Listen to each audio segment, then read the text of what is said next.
नमस्कार दोस्तों, आज के वीडियो पर मैं आपको इस स्टर्लिंग इंजन का वर्जन 2 बनाकर आपको दिखाऊंगा। वर्जन 2.0 तो करीब 60-70% तो इसी की तरह सेम ही होगा, लेकिन ऊपर का जो हिस्सा है वो थोड़ा डिफरेंट होगा। तो यहाँ पर मैंने इसके लिए पहले की तरह ही 110 डायमीटर का ये एक पीवीसी पाइप है, जो कि एक बड़े पाइप के टुकड़े से मैंने काट के निकाला है।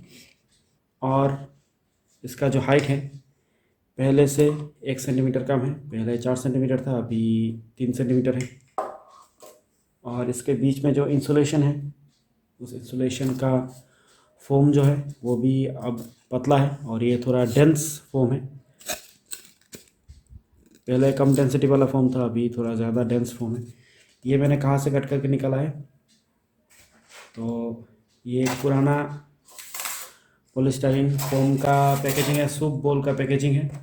तो इस पैकेजिंग से मैंने इसे कट करके निकाला है और ये एकदम परफेक्ट, कोइंसिडेंटली परफेक्ट मेजरमेंट का ये हो रहा था।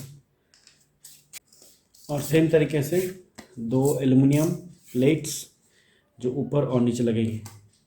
तो पहले की तरह ही पीवीसी पाइप का एक टुकड़ा से मैंने ये शीट बनाया है और इसी का गोलाई में कट करके ये फ्लाईव्हील होगा। तो ये पहले से थोड़ा छोटा साइज़ है, उसके कंपैरिजन में ये थोड़ा छोटा होगा,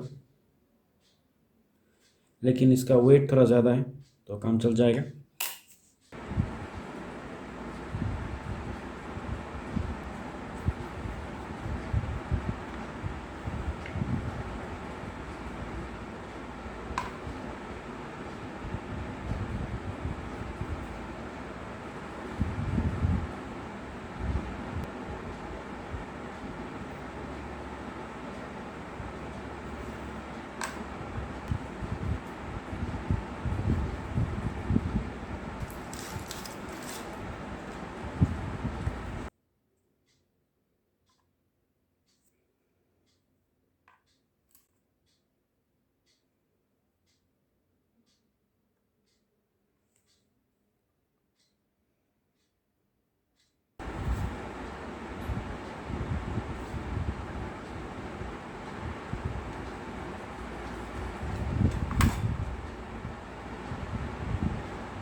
तो दोस्तों, फाइनली हमारा जो इपॉक्सी से बनाया था वो रेडी हो चुका है।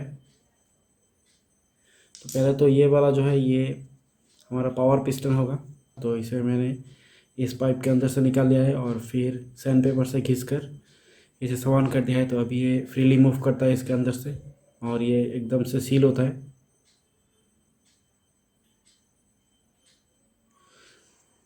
तो पीवीसी पाइप से अगर पावर पिस्टन बनाना है तो एक चीज़ का आपको ध्यान रखना है कि जिस डायरेक्शन पर आप एमसील को भरेंगे उसी डायरेक्शन पर ये मूव करना चाहिए। जैसे कि ये ब्लू लाइन है, तो यहाँ पर मैंने एक मार्क लगा के रखा है, जो कि इसी डायरेक्शन पर ये अप डाउन करेगा। अगर इसे इस तरीके से घुमाएंगे तो ये जाम हो जाएगा। तो इस चीज़ का मुझे ध्यान रखना है कि ये ब्लू लाइन के साथ मैंने जो बनाते समय अलाइन किया था उसी अलाइनमेंट पर ये अप डाउन करेगा। तो यहाँ पर कनेक्टिंग बाद में मुझे बनाना पड़ेगा। और ये वाला जो है ये हमारा जो मेन डिस्प्लेसर का जो पिस्टन है उसका जो रॉड है इसके बीच से जाएगा, तो ये सील करेगा उसे। तो ये वाला जो रॉड है ये इसके अंदर से अप डाउन करेगा इस तरीके से, और ये एकदम से फ्री होना चाहिए। ये जो रॉड है ये बाइसाइकिल व्हील का स्पोक है, तो इसी से ये बनेगा और ये इस तरीके से इसके बीच से अप डाउन करेगा। और हमने जो इपॉक्सी लगाया था वो 8 घंटे के बाद अभी पूरी तरीके से सूख चुका है। तो अभी ये जो सेलो टेप मैंने लगाया था वो निकाल देंगे।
दोस्तों यहाँ पर मैंने पीवीसी पाइप से काट कर पतली पतली पट्टियाँ तो लगा दी है ताकि ये थोड़ा हार्ड बन जाए, थोड़ा स्टिफ बन जाए। और मैंने क्रैंक शाफ्ट को भी बना लिया है। हालांकि शाफ्ट मैंने नहीं बनाया है, सिर्फ क्रैंक का जो हिस्सा है उसे मैंने बनाया है। और ये कुछ ऐसे दो मुझे चाहिए होगा। तो ये डिस्प्लेसर के लिए और ये पावर पिस्टन के लिए। तो ये जो बाइसाइकिल का स्पोक है इसी से मैं क्रैंक शाफ्ट बनाऊँगा और ये क्रैंक होगा।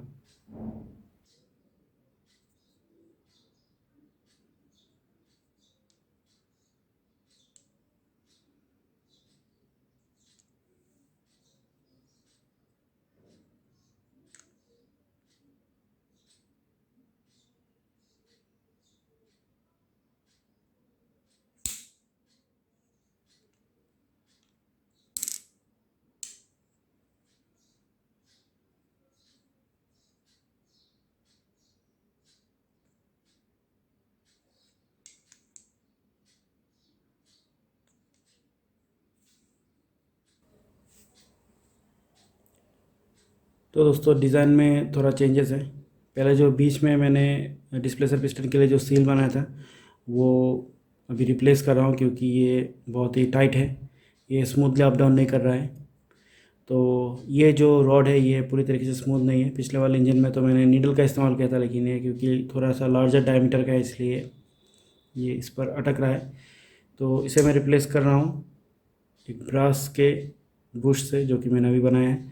तो ये इसके अंदर से आसानी से अप डाउन कर जाएगा, क्योंकि दोनों ही मेटल का है, आसानी से स्लाइड करेगा। और इसमें छोटा सा जो क्लियरेंस आपको दिख रहा है वो इतना फ़र्क नहीं करेगा इस इंजन में जब वो रनिंग करेगा। ये मैंने कहाँ से निकाला है, ये मैंने निकाला है और गैस के चूल्हे में जो जेट होता है, गैस स्टोव में जो जेट होता है उस जेट का मैंने पीछे का हिस्सा काट लिया है और इसी से ये बना है।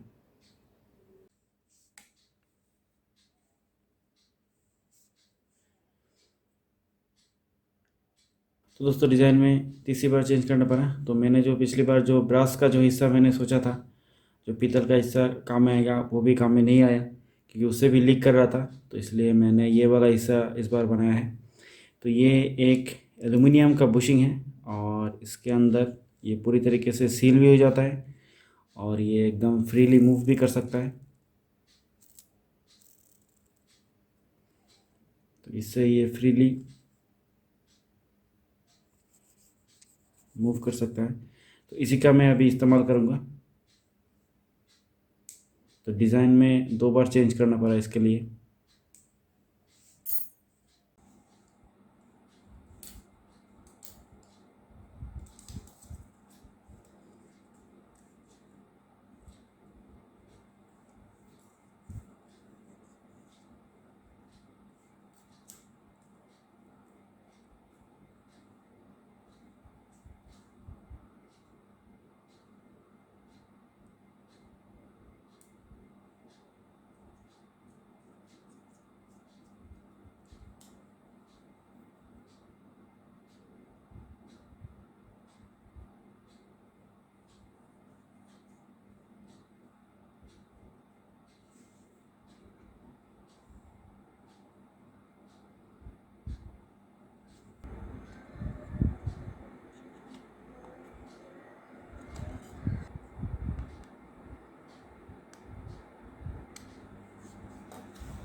तो दोस्तों ये क्रैंक पर जो आप स्प्रिंग लगा हुआ देख रहे हैं, ये दरअसल स्प्रिंग नहीं है, ये मेटल का वायर है जिसे मैंने इस बाइसाइकिल स्पोक पर लपेट कर एक स्प्रिंग जैसा शेप दे दिया है, जो कि यहाँ पर एक बेरिंग जैसा काम करेगा।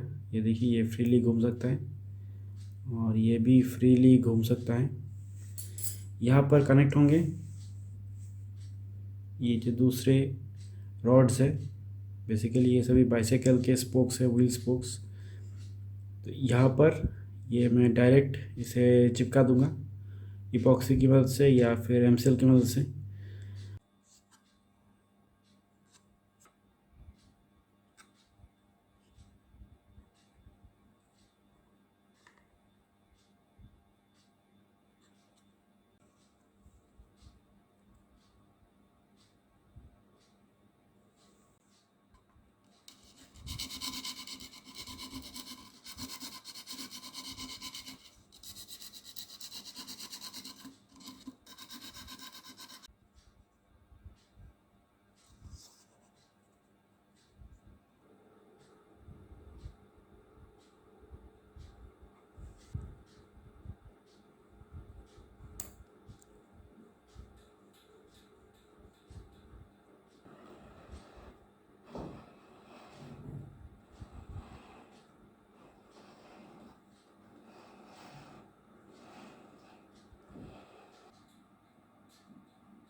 ओके दोस्तों, तो ये है स्टारलिंक इंजन वर्जन 2.4 क्यों, क्योंकि यहाँ पर ये वाला हिस्सा को मैंने चेंज कर दिया है, क्योंकि पहले वाला जो डिज़ाइन था वो काम नहीं कर रहा था। तो यहाँ पर जो कनेक्टिंग था उसके फ्रिक्शन की वजह से काम नहीं कर रहा था, तो मैंने यहाँ पर एक कॉपर के वायर से कनेक्शन किया है। और ये एक जो सिरिंज होता है इंजेक्शन का, उस सिरिंज का जो नीडल है उस नीडल का इस्तेमाल कर रहा हूँ यहाँ पर।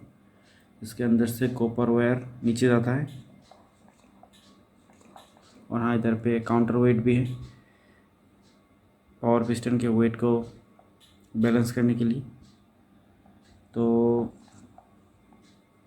प्रॉब्लम यह है कि ये भी पूरी तरीके से काम नहीं करता। करीब एक बार या दो चक्कर लगाने के बाद ये भी काम बंद कर देता है। तो अभी इसका वर्जन 2.5 बनेगा, जो कि है ये जो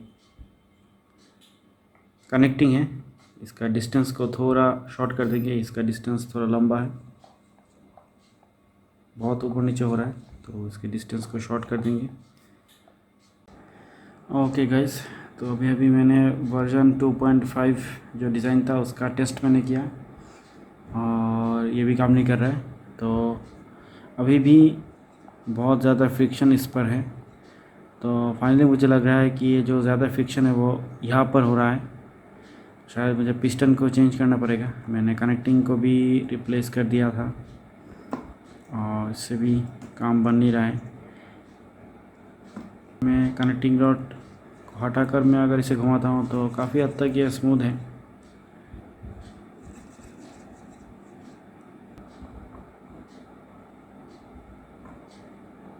आप देख सकते हैं सील तो बहुत अच्छी तरीके से हो रहा है।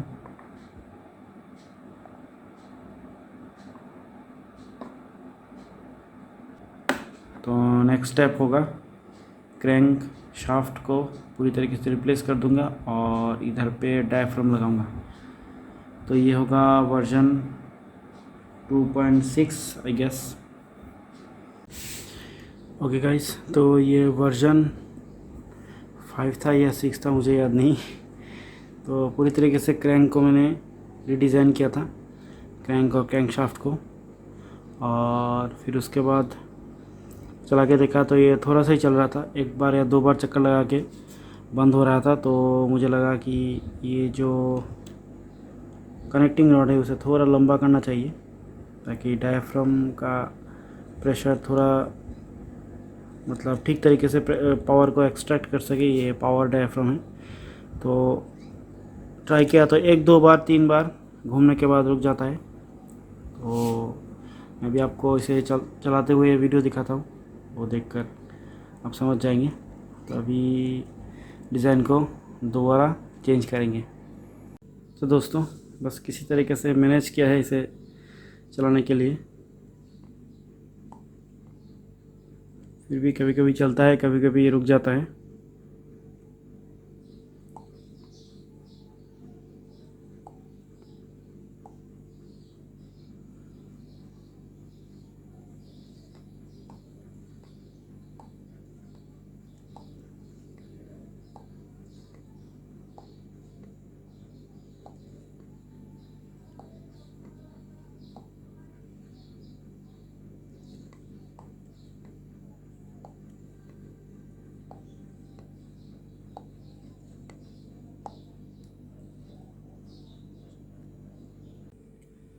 तो गाइस, फाइनली वर्जन 2.7 काम कर रहा है।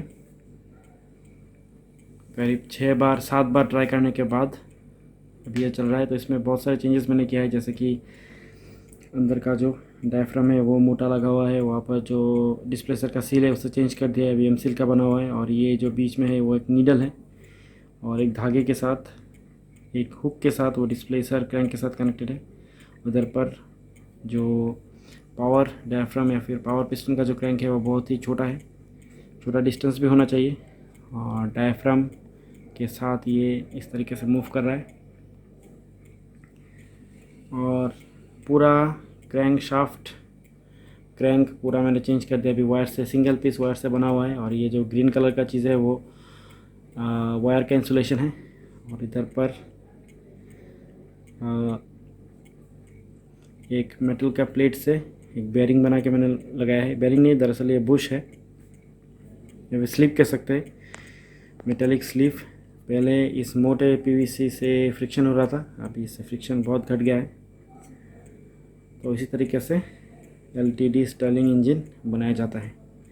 आशा करता हूँ आपको ये वीडियो अच्छा लगा होगा। अगर अच्छा लगा है तो मेरे चैनल को सब्सक्राइब करें, इस वीडियो को लाइक करें, अपने दोस्तों के साथ शेयर करें। और मेरा एक अलग से प्लेलिस्ट है स्टर्लिंग इंजन के बारे में, स्टर्लिंग इंजन को लेकर, तो उस प्लेलिस्ट को ज़रूर वॉच करें। अभी सिर्फ 2 वीडियोज़ ही उस पर होंगे, लेकिन बाद में और भी वीडियोज़ स्टर्लिंग इंजन से रिलेटेड आने वाले हैं।